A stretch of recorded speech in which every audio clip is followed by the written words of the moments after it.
আসসালামু আলাইকুম। নতুন একটা রেসিপিতে সবাইকে স্বাগতম। আশা করি সবাই ভালো আছেন। আমিও ভালো আছি আলহামদুলিল্লাহ। একদম দোকানের মতো পারফেক্ট টমেটো সসের একটা রেসিপি তৈরি করে দেখাবো। টমেটো সস সবাই তৈরি করতে পারেন, কিন্তু তৈরি করার পরে বেশি দিন ভালো থাকে না। নরমাল ফ্রিজে রাখলেও নষ্ট হয়ে যায়। আর দোকানে যে গোপন একটা ইনগ্রেডিয়েন্টস ব্যবহার করে, যে কারণে দোকানের টমেটো সস কিন্তু নষ্ট হয় না। আজকে সেই গোপন একটা ইনগ্রেডিয়েন্টস ব্যবহার করে টমেটো সসটা তৈরি করে দেখাবো। অবশ্যই একটা লাইক দিয়ে পুরো রেসিপিটা জুড়ে আমার সাথে থাকবেন। এখানে আমি 3 কেজি পরিমাণ টমেটো নিয়েছি। এটা আমি ভালো মতো ধুয়ে এরকম একটা টমেটোকে 4 টুকরো করে নিয়েছি। যে প্যানে সেদ্ধ করব ওই প্যানের মধ্যে নিয়ে নিলাম। আর এখানে আমি বড় সাইজের একটা পেঁয়াজ এরকম করে কেটে নিয়েছি। রসুন নিয়েছি, চামড়াটা একদম ছিলে একটা রসুন। আর 1 ইঞ্চি পরিমাণ আদা 4 টুকরো করে নিয়েছি। 2টা দারুচিনি, 4টা লবঙ্গ দিয়ে দিয়েছি। লবঙ্গ এবং দারুচিনি 2টা আমি টমেটোটা সিদ্ধ হওয়ার পরে তুলে ফেলে দিয়ে দিলাম। আর এখানে আমি হাফ কাপের মতো একটু পানি দিব। এতে করে প্রথমে চুলাটা জ্বালিয়ে দিলে টমেটোটা নিচে থেকে লেগে যাবে না। চুলায় বসিয়ে দিয়েছি আর ঢাকনা দিয়ে ঢেকে এটা আমি একদম টমেটোটা ভালো মতো সেদ্ধ হওয়া পর্যন্ত ঢাকনা দিয়ে এরকম করে সেদ্ধ করে নেব। আর মাঝে মাঝে নেড়ে দিব, নাহলে কিন্তু তলানিতে লেগে যাবে।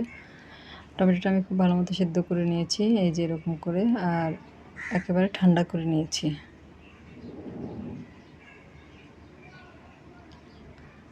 আর দারুচিনি এবং লবঙ্গগুলো আমি উঠিয়ে ফেলে দিয়েছি। ওটার ফ্লেভারটা টমেটোর মধ্যে চলে এসেছে, এটার আর কোনো কাজ নেই, ফেলে দিয়েছি। আর এই পর্যায়ে আমি টমেটোগুলোকে ব্লেন্ডারের জারে দিয়ে ব্লেন্ড করে নিয়ে নিলাম ব্লেন্ডারের জার। এর মধ্যে আমি কিছু টমেটো দিয়ে, আর এটা কিন্তু একবারে হবে না, 2-3 বার করে নিতে হবে।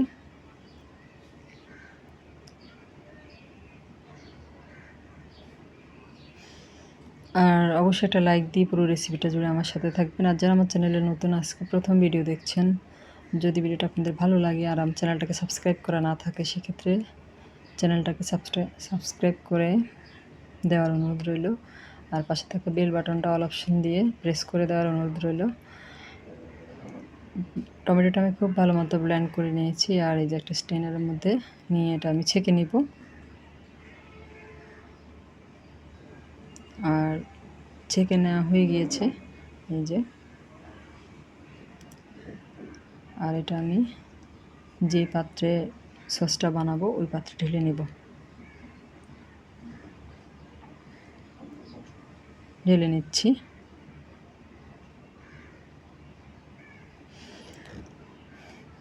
আর যারা পুরাতন বন্ধু আছেন অবশ্যই আমার পাশে থাকবেন, আমি আপনাদের পাশে আছি।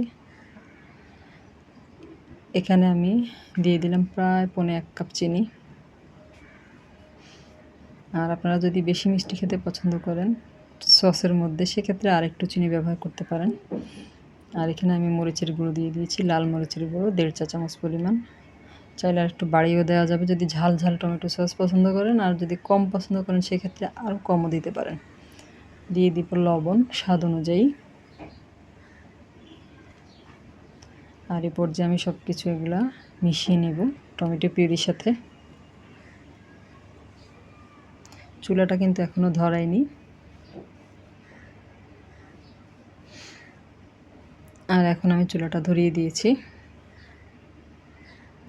চুলাটা ধরিয়ে দিয়ে আর কিন্তু এই সসের পাশ থেকে কিন্তু নড়া যাবে না, অবশ্যই পাশে থাকতে হবে। কমপক্ষে আমি এটা 4 মিনিটের মতো জাল করে 4 থেকে 5 মিনিট জাল করে নিয়েছি। 4-5 মিনিট পরে খুব ভালো মতো এটাতে বলক চলে এসেছে। আর অনবরত কিন্তু নাড়তেই হবে, না হলে কিন্তু তলানিতে লেগে যাবে, সেক্ষেত্রে সসটা খেতে ভালো লাগবে না। আর এই পর্যায়ে আমি দিয়ে দিব ভিনেগার, হোয়াইট ভিনেগার। এখানে হাফ কাপ পরিমাণ হোয়াইট ভিনেগার আমি অ্যাড করেছি। দিয়ে এটাকে খুব ভালো মতো মিশিয়ে নেব।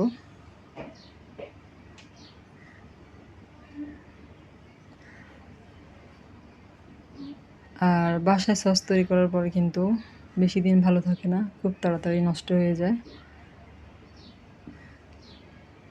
এই জন্যই কিন্তু আজকের রেসিপিটা আপনাদের সাথে শেয়ার করা। সবাই টমেটো সস তৈরি করতে পারে, কিন্তু এত কষ্ট করে সস তৈরি করার পরেও কিন্তু সসটা নষ্ট হয়ে যায়, তখন কিন্তু মনটা খুবই খারাপ লাগে। সস তৈরি করে নিতে কিন্তু কষ্ট আছে। আর এটা আমি আরও 5-6 মিনিট জাল করে নিয়েছি, অনেকটা ঘন হয়ে এসেছে। আর এই পর্যায়ে যে সিক্রেট ইনগ্রেডিয়েন্টসের কথা বলেছিলাম সেটা হচ্ছে সোডিয়াম বেনজয়েড। আর দোকানে কিন্তু এই সোডিয়াম বেনজয়েডটা ব্যবহার করে, যার কারণে দোকানের সস নষ্ট হয় না। এটা কিন্তু যে কোনো মুদি দোকানে আপনারা পেয়ে যাবেন। এখানে আমি একটা বাটির মধ্যে 1/3 কাপের মতো ফুটন্ত গরম পানি নিয়েছি। আর এখানে 3 কেজি টমেটোর জন্য আমি এখানে 3 চিমটি সোডিয়াম বেনজয়েড দিব। এখানে কিন্তু বেশি দেওয়া লাগবে না। আর ফুটন্ত গরম পানির মধ্যে এই সোডিয়াম বেনজয়েডটা দিয়ে চামচ দিয়ে খুব ভালো মতো মিশিয়ে নিতে হবে। এটা কিন্তু খুব সুন্দরভাবে মিশে যাবে পানির সাথে। দেখতেই পেলেন খুব সুন্দরভাবে মিশে গিয়েছে। আর এ পর্যায়ে আমি এটা সসের সাথে দিয়ে দিব, দিয়ে খুব ভালো মতো মিশিয়ে নিব। আর এটা দেওয়ার কারণে কিন্তু সসটা নষ্ট হবে না, অনেক দিন ভালো থাকবে। আর এটা মিশিয়ে নিয়েছি, মিশিয়ে নিয়ে এটা আমি আরও 5 থেকে 6 মিনিটের মতো জাল করে নিয়েছি, যতক্ষণ না এটা একদম ঘন হয়ে আসবে। আর সস হওয়ার হয়ে গিয়েছে সেটা কিভাবে বুঝবেন সেটা আপনাদেরকে আমি দেখিয়ে দিব।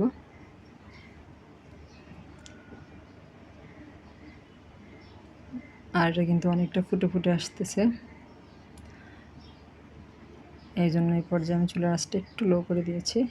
আমি 2-3 বার চেক করে দেখেছি সসটা হয়েছে কি না। এই যে এটা কিন্তু আমার পারফেক্ট হয়ে গিয়েছে, নিচের দিকে পড়ে আসছে, কিন্তু খুব তাড়াতাড়ি না, একটু আস্তে আস্তে। তার মানে এটা ঘন হয়ে গিয়েছে, ঠান্ডা হওয়ার পরে আরও ঘন হয়ে যাবে।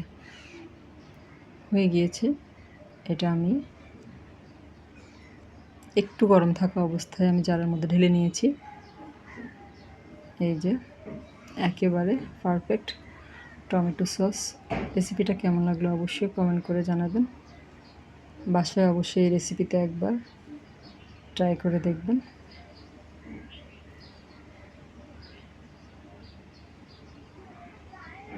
আজ এ পর্যন্তই। আল্লাহ হাফেজ।